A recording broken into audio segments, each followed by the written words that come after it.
Hello everyone, good evening. Today we are learning about the class of the adverb. Adverb का मतलब होता है क्रिया विशेषण. क्रिया विशेषण एक ऐसा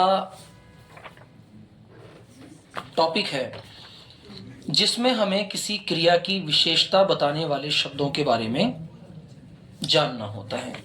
तो सबसे पहली चीज तो ये कि क्रिया विशेषण होते क्या हैं, और दूसरी चीज ये कि किस प्रकार हम क्रिया विशेषणों को समझ सकते हैं.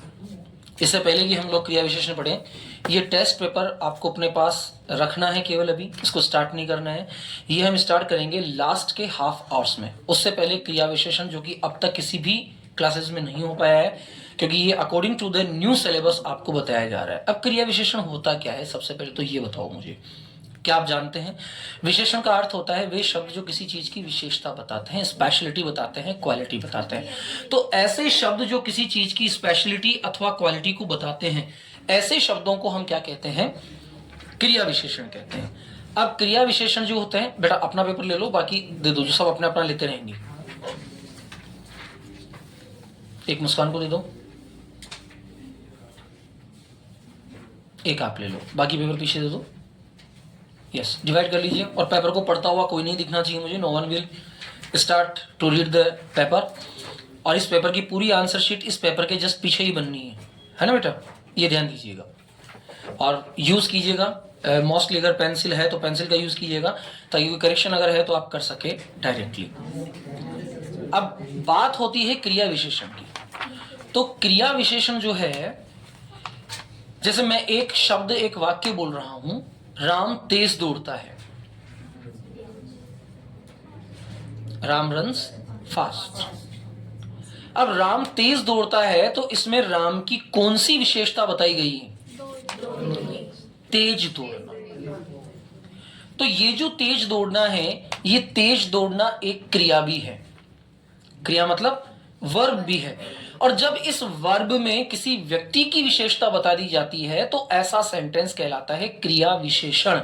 क्या कहलाता है? क्रिया विशेषण. जैसे मैं देर तक पढ़ता हूं, अब मेरी विशेषता क्या हो गई? मैं देर तक पढ़ता हूं, मतलब I study till late. I study till late. तो टिल लेट शब्द जो हो गया, ये इसका क्या हो गया? क्रिया विशेषण. ये क्या हो गया इसका? तो क्रिया विशेषण का मतलब समझ गए. एडवर्ब किसे कहते हैं समझ गए? जब किसी वाक्य के अंदर किसी विशेष शब्द के लगने से उस वाक्य में आने वाले कर्ता की विशेषता का पता लगता है, तो ऐसे शब्द कहलाते हैं क्रिया विशेषण.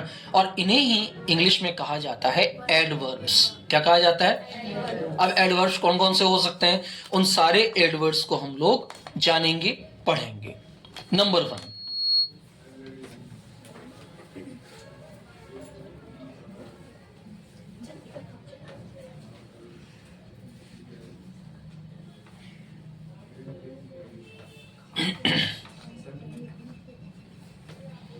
afterwards.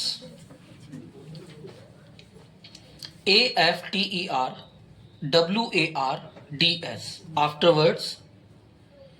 ब्रैकेट में इसका अर्थ डालिए बाद में.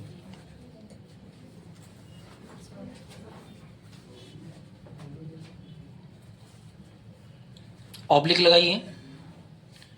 सून आफ्टरवर्ड्स. SWN सून. AFTERWARDS. सून आफ्टरवर्ड्स. इसका मतलब होता है, ब्रैकेट में डाल दीजिए, तुरंत बाद.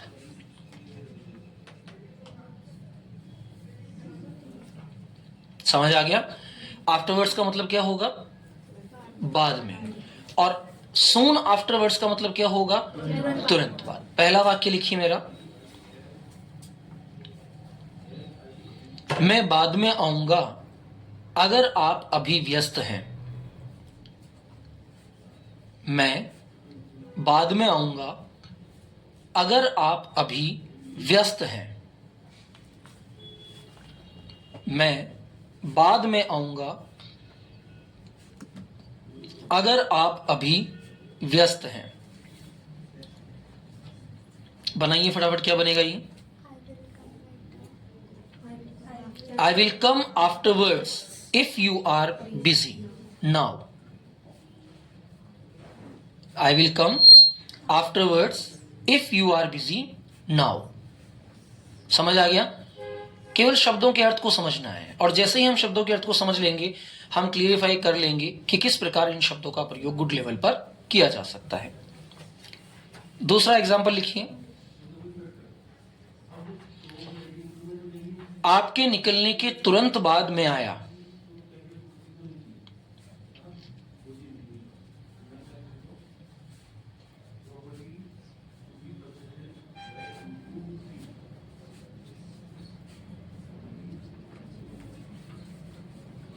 आपके निकलने के तुरंत बाद में आया। बनाइए, तुरंत बाद। आई केम, आई केम soon afterwards, I came soon afterwards you left या फिर go। Who is quoting me?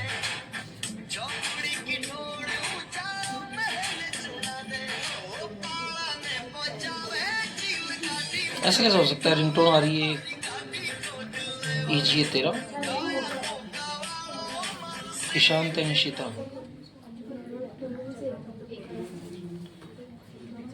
Hello hello,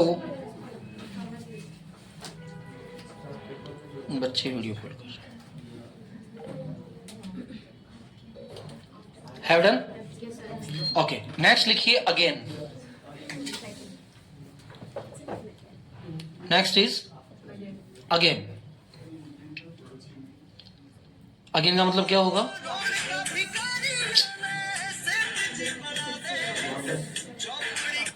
video call करने की आवश्यकता कहाँ थी बच्चों को?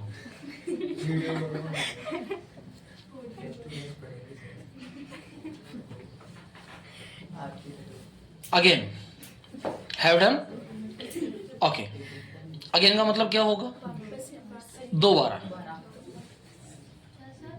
दोबारा।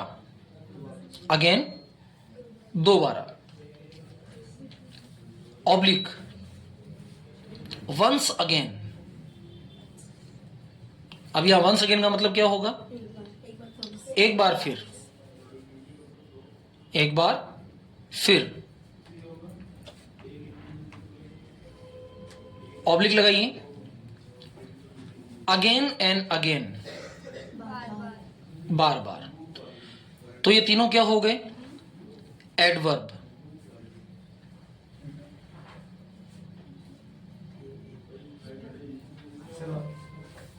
अगेन यानी दोबारा, वंस अगेन यानी एक बार दोबारा, और अगेन एंड अगेन यानी बार बार।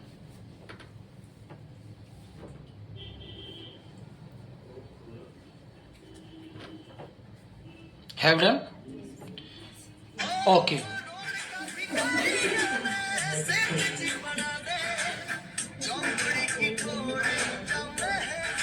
कितनी बार समझना पड़ेगा इनको।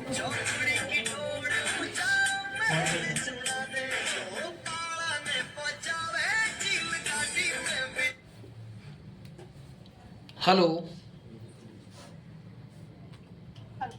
हेलो, हाँ, व्हाट्सएप कॉल पे आपकी आवाज साफ नहीं आ रही है, डायरेक्टली कॉल कीजिए। वीडियो कॉल करते हैं।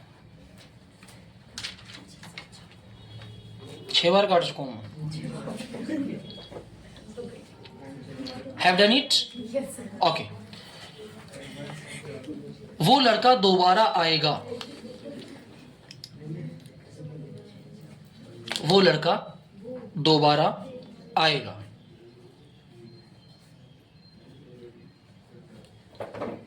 जल्दी लिखिए, 5 एडवर्ब लिखना, उसके बाद पेपर सोल्व करना अपने को। वो लड़का दोबारा आएगा। हाँ, फटाफट बनाइए, इसे क्या बनेगा? That boy will come, that boy will come again. इनकी क्या मोबाइल में बैलेंस नहीं है, किस लिए इसमें कर रहे हैं? मैं कर देता हूँ फोन।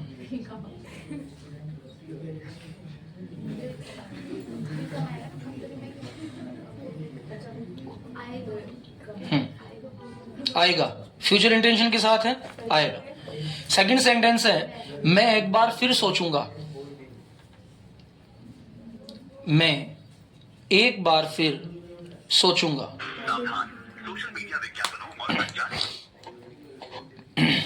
मैं एक बार फिर सोचूंगा। बनाइए, क्या बनेगा? I will think once again.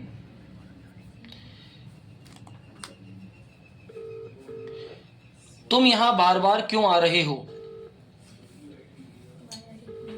तुम यहां हेलो सर, वाई का, हाँ हेलो। मैं इससे बोल रही थी, हम गांव से आए थे सर, तो आधा घंटे क्लास ज्वाइन कर सकते हैं क्या बच्चे? हाँ भेज भेज भेज दीजिए, क्लास चल रही है अभी। ठीक है। हाँ, ठीक है सर। डायरेक्टली आ जाते। तुम तुम यहाँ बार बार यहां बार बार क्यों आ रहे हो? Why are you coming here again and again? तुम्हें यहां बार बार आना चाहिए। तुम्हें यहां बार बार आना चाहिए। तुम्हें यहां बार बार आना चाहिए। तुम्हें यहां बार बार आना चाहिए। You should come here again and again.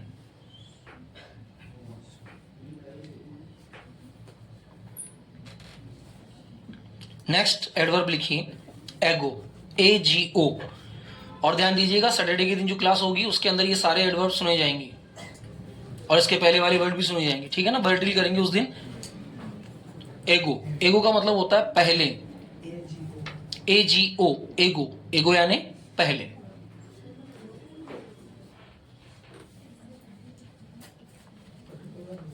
लिखिए एग्जाम्पल। मैं 1 घंटे पहले गया। मैं 1 घंटे पहले गया था। मैं 1 घंटे पहले गया था। I went 1 hour ago. I went 1 hour ago.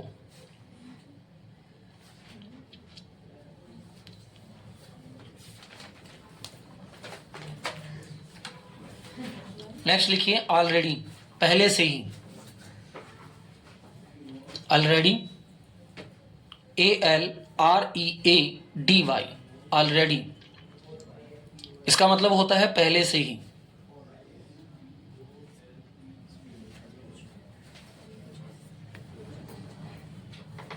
मैं तुम्हें पहले ही बता चुका हूं।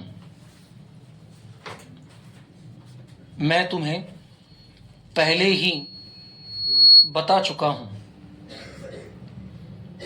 मैं तुम्हें पहले ही बता चुका हूं। अब पहले ही बता चुका हूं इसका मतलब I have told you already. I have told you already. Sir फिर हेड कहाँ लगेगा? जहां था आएगा, बता चुका था। पास्ट कंसेक्शन जहां होता है वहां हेड लग जाएगा, प्रेजेंट में हैज लग जाएगा।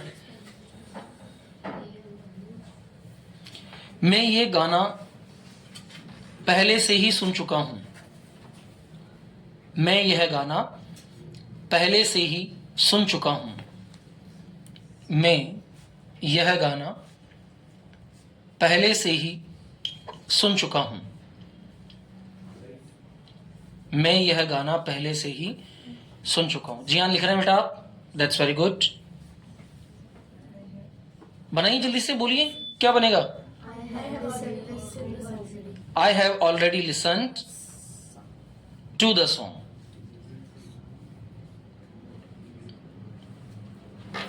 Next, अवे, फटाफट लिखिए। अवे ज्यादा नहीं है।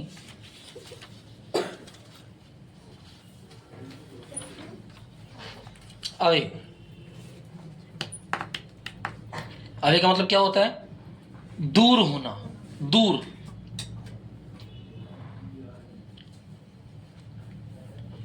मेरा घर यहां से 5 किलोमीटर दूर है।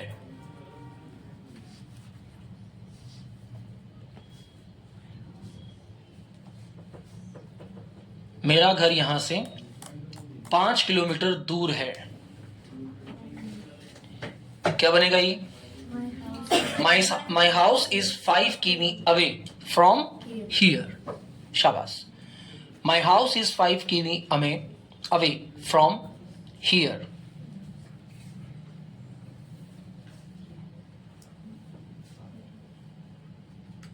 उस लड़की से दूर रहो।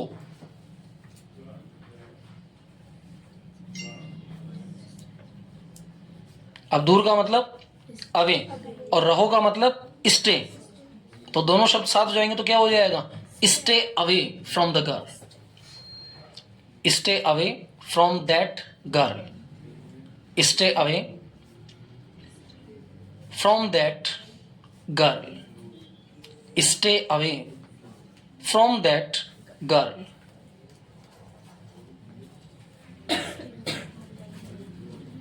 तुम मुझसे दूर नहीं जा सकते। तुम मुझसे दूर नहीं जा सकते। तुम मुझसे दूर नहीं जा सकते। बनाइए क्या बनेगा? तुम मुझसे दूर नहीं जा सकते। You can't go away from me. You can't go away from me. Next लिखिए early, EARLY, EARLY, early. Early का मतलब जल्दी। मैं सुबह जल्दी उठता हूं। मैं सुबह जल्दी उठता हूं। I get up early in the morning.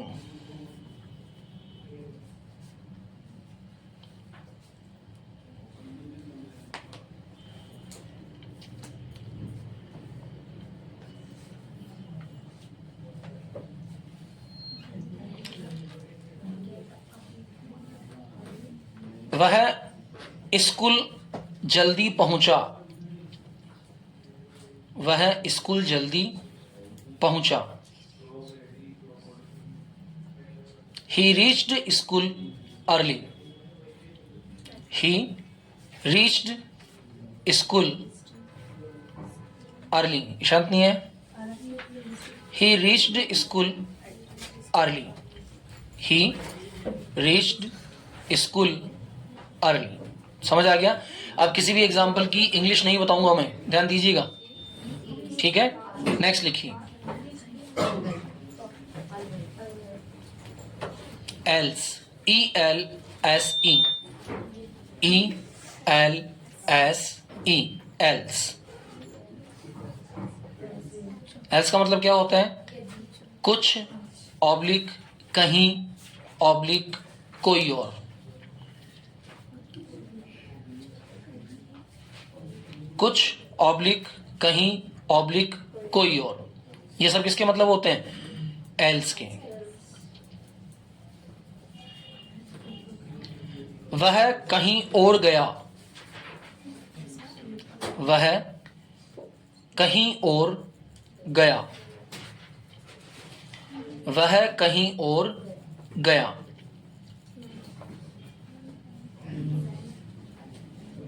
क्या बनेगा? बनाइए। He went elsewhere या somewhere else, दोनों सही हैं। elsewhere भी लिखा जा सकता है बेटा, और somewhere else भी लिखा जा सकता है।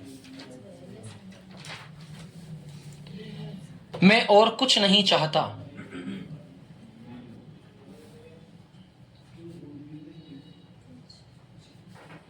मैं और कुछ नहीं चाहता। मैं और कुछ नहीं चाहता। बनाओ क्या बनेगा? I don't want anything else. I don't want, oh sorry मैंने बता दिया यार तुम्हें, यार मैं बता देता हूँ, पता नहीं क्यों बताना नहीं चाहिए था। नहीं बताऊंगा पक्का। हाँ क्या बनाया बताओ देखिए। शाबाश। चलो, मैंने किसी और की शर्ट पहनी है।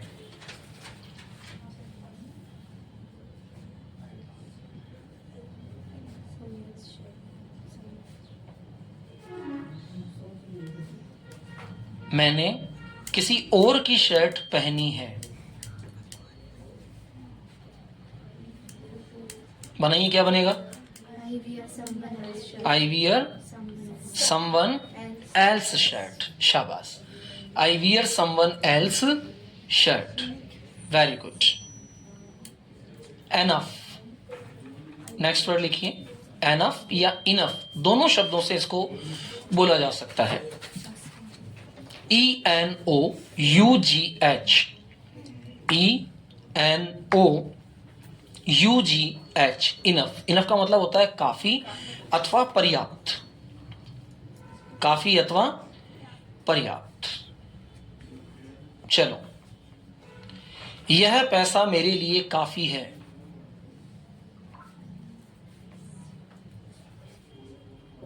यह पैसा मेरे लिए काफी है। बनाओ फटाफट से, 2 मिनट और बचे हैं, उसके बाद टेस्ट पर स्टार्ट होगा। यह पैसा मेरे लिए काफी है, या this money is enough to me या फॉर मी, दोनों सही है। उसने मुझे काफी कुछ कहा। देखो बहुत पॉपुलर सेंटेंस है, जब किसी की चुगली करते हैं ना तभी बहुत काम आता है ना। ओ उसने तेरे बारे में मुझे बहुत कुछ कहा था, चुगली वाला सेंटेंस है। उसने मुझे काफी कुछ कहा।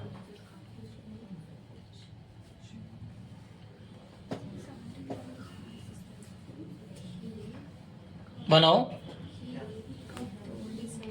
इंग्लिश बनाओ इसकी बेटा। और क्या बनाओगे, संस्कृत बनाओगे क्या।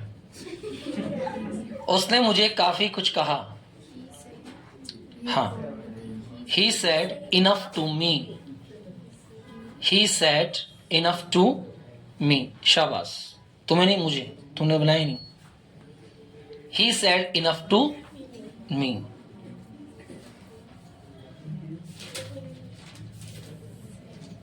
लास्ट लिखो इसका, इसके बाद फिर कल करेंगे। Ever, EVER। ये तो हमने पढ़ा भी है ना, एवर। एवर का तो पूरा पढ़ा है हमने। हैव यू एवर पूरा पढ़ा था। Ever, EVER। एवर का मतलब क्या होता है, कभी। एवर का मतलब होता है कभी।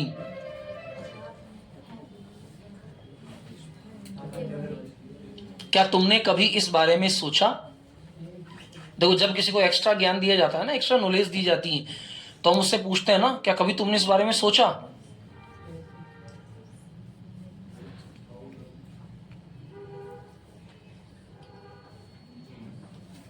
बनाइए क्या बनेगा। हैव यू क्यों आएगा, डिड आएगा ना, सोचा आकी मात्रा आ रही है। क्या तुमने कभी इस बारे में सोचा। Did you ever think about this. Very good. Did you ever think about this.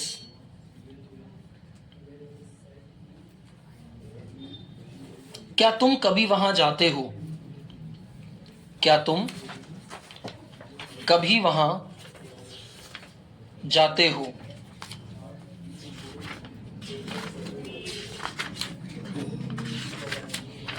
ये कल के 5 टेस्ट पेपर में बस बचे हुए पड़े हैं, जो कल नहीं आए थे ले लो 5, जिनके हिस्से में आ जाए, बाकी और पेपर नहीं है इसके बाद। एवर,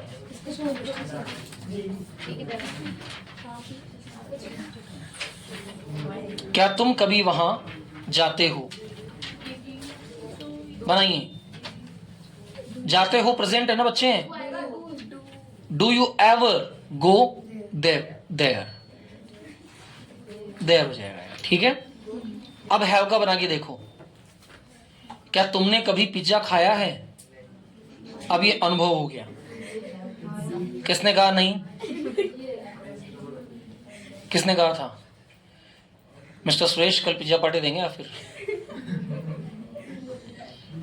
चलिए एक दिन करेंगे पिज्जा पार्टी, उसके अंदर हम पिज्जा पे बहुत सारे सेंटेंस बनाएंगे। देखो अपनी क्लास में तो पिज्जा पार्टी वही होगी कि पिज्जा पे बहुत सारे सेंटेंस बनाएंगे, है ना। चलिए, क्या तुमने कभी पिज्जा खाया है? अब ये अनुभव पूछ रहा है, तो अनुभव जब पूछा जाएगा तो उसके साथ क्या लगा दिया जाता है? हैव। तो हैव यू एवर, अब हैव चूंकि परफेक्ट टेंस है तो यहां हमें वर्ब की थर्ड फॉर्म लगानी पड़ती है। तो यहां सेंटेंस क्या होगा? Have you ever eaten pizza. समझ आ गया सबके? क्लियर है? चलिए टेस्ट स्टार्ट कीजिए फटाफट से, और इसके बाद मैं बताऊंगा आपको आज के टेस्ट की आंसर शीट।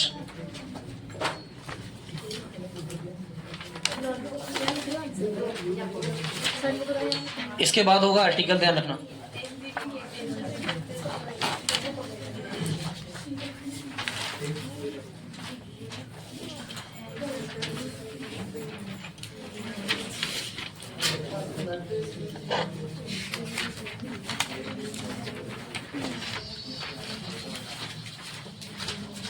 कल हमने मोशन किया था ना कंप्लीट।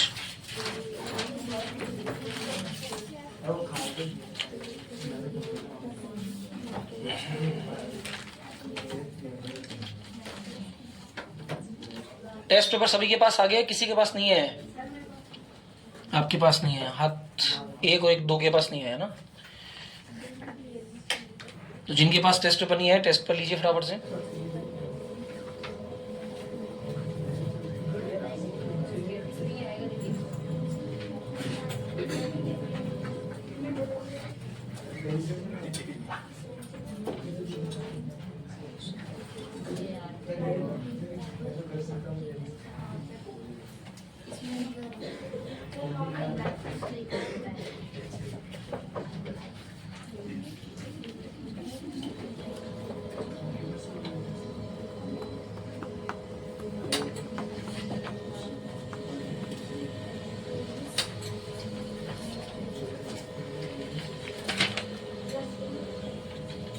लो बेटा, इशिता निशांत लीजिए।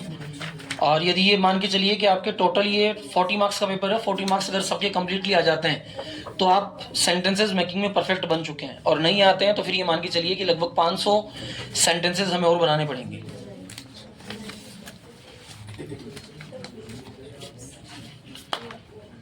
एक दूसरे की हेल्प लेने की सुविधा बिल्कुल नहीं है आज।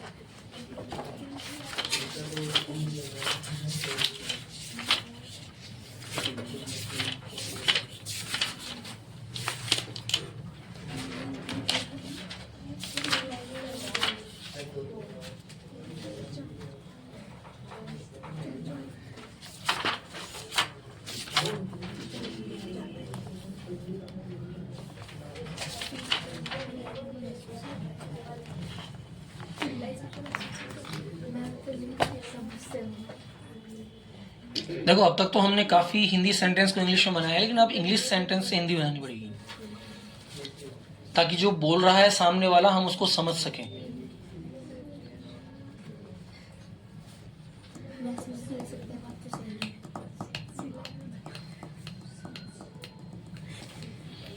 अभी आप अपनी कॉपी के अंदर उतारेंगे आंसर, फिर सही करेक्शन करके पेपर के पीछे उनके आंसर उतारने हैं ना।